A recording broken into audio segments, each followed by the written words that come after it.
जे बोट धरुनी जिजाई अंकी जो शोभे, दूध भात मधुनित खाऊनी शिवराय मनानित लोभी. शिवरायांते शंभू वंदितो अभिमाने मी मुजऱ्यात, इथे शरमले देवत्वही त्या शुरत्वाच्या तेजात. शंभूनृपा शतप्रमाणा करीतो वीरांच्या या भूमीत. छत्रपती संभाजी राजांच्या गुणगौरवांत ॲडव्होकेट आनंद दारवटकर यांनी त्यांच्याबद्दल रचलेली ही काव्यवचन. छत्रपती संभाजी एक धगधगतं व्यक्तिमत्व. मात्र संभाजी राजांचा काळ जसा वादग्रस्त राहिला तसंच त्यांच्या नंतर निर्माण झालेलं साहित्यही त्यांच्यावर, त्यांच्या चरित्रावर आक्षेप घेणारे राहिले. त्यामुळेच अनेक इतिहासकारांनी संभाजींच्या संदर्भातील अनेक कागदपत्र चाळून छत्रपती संभाजी घराघरात पोहोचवण्याचा प्रयत्न केला. आणि आज छत्रपती संभाजींच्या चरित्र घराघरापर्यंत पोहोचण्याचं काम मल्टीमीडियाच्या साधनातून होत असलेलं दिसून येतं. डॉक्टर अमोल कोल्हे यांचं स्वराज्य रक्षक संभाजी ही सिरियल आली आणि या सिरियलनं आणि छत्रपती संभाजीनं महाराष्ट्रातल्या तरुणांची मनं जिंकली. कारण आजपर्यंत खरा संभाजी हा कुणाला कळलाच नव्हता. कारण त्यांच्या मृत्यूनंतर, त्यांच्या हत्येनंतर त्यांच्यावर अनेक जे आरोप झाले, साहित्यामधून त्यांचं चरित्र जे रेखाटलं गेलं ते चरित्र अत्यंत कलंकदायक होते.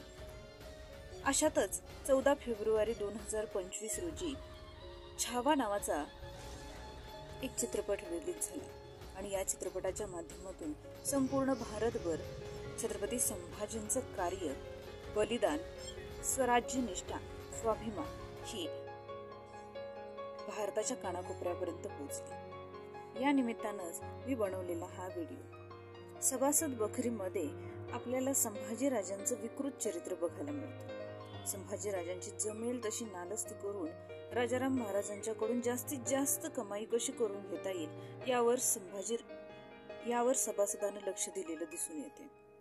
मात्र मिळतील त्या पुराव्यानिशी अनेक इतिहास संशोधकांनी चिकित्सक बुद्धीने शोध घेत संभाजींचा अभ्यास केल्यानंतर एक वेगळाच संभाजी लोकांच्या समोर आले आणि तोच खरा संभाजी असल्याचं आता निष्पन्न होत आहे. शिवाजी महाराजांच्यावर नाराज होऊन संभाजी महाराज मोगलांना जाऊन मिळाले, दिलेर खानाकडे जाऊन राहिले ही घटना. त्याचबरोबर सोयराबाईंना भिंतीत चिणून मारले, संभाजी तापट होता, असे बदफैलीचे चित्र त्यांच्याबद्दल निर्माण केलं गेलं. पण आज इतिहासकारांनी या सर्व गोष्टींचा समाचार घेतलेला आहे.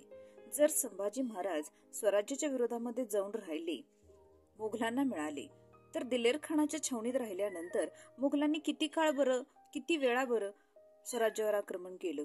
अपवाद फक्त भोपाळगडाचा वगळता मोगलांनी एकदाही स्वराज्यावर आक्रमण केलं नाही. जेव्हा भोपाळगडावर आक्रमण झालं आणि आपल्याच लोकांना मरताना संभाजींनी बघितलं, तेव्हा मात्र दिलेर खानाच्या तावडीतून ते शिवाजी महाराजांच्या मदतीनेच पसार झाले.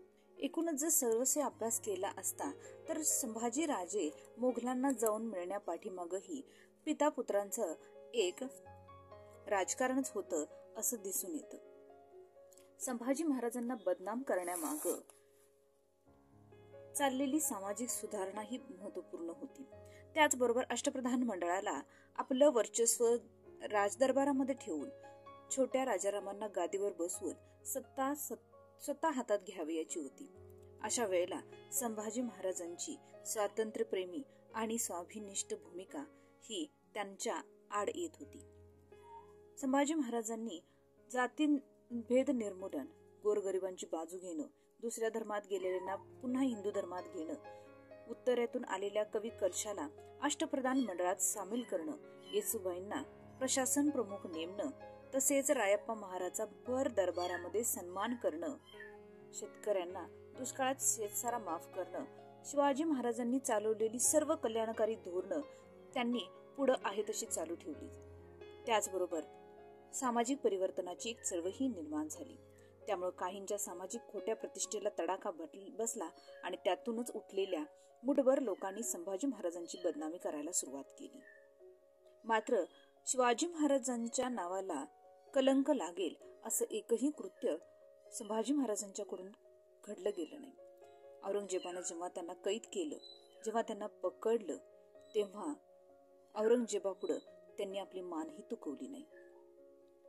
मनात आणलं असतं तर औरंगजेबाच्या पुढं नतमस्तक होऊन औरंगजेबाचा मनसबदार असतानाही परत एकदा त्याच्या पुढं नाक रगडलं असतं तर औरंगजेबानं आपला मनसबदार म्हणून त्याला आपलं मांडलिक सुद्धा बनवलं असतं. पण अशा प्रकारचा कुठलाही निर्णय त्यांनी घेतला नाही. त्यांच्यावर संस्कार झाले होते ते म्हणजे स्वराज्य निष्ठेचे, धर्मरक्षेचे, आणि ते त्यांच्या वडिलांच्याकडून म्हणजेच छत्रपती शिवाजी महाराजांच्याकडून झालेली होती. संभाजी महाराजांच्या कारकिर्दीमध्ये त्यांनी अनेक युद्ध केली आणि ती सर्वच्या सर्व जिंकली.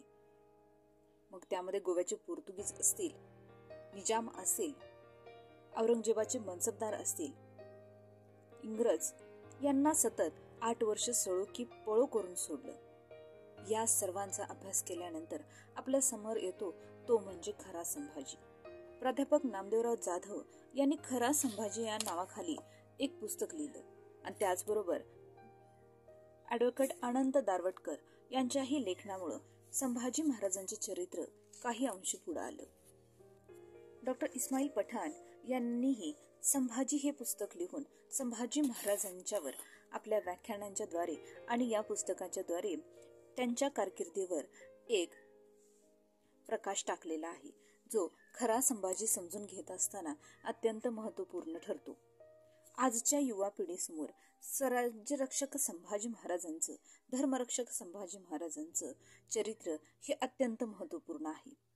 कारण युवा पिढी आजच्या मल्टीमीडियाच्या साधनामध्ये जीवन जगत असताना, अनेक व्यसनांना बळी ठरत असताना, कुठल्याही प्रकारचा लोभ न बाळगता सच्चरित्र कसं घडलं पाहिजे हेच एक उत्तम उदाहरण म्हणजे छत्रपती संभाजी महाराज.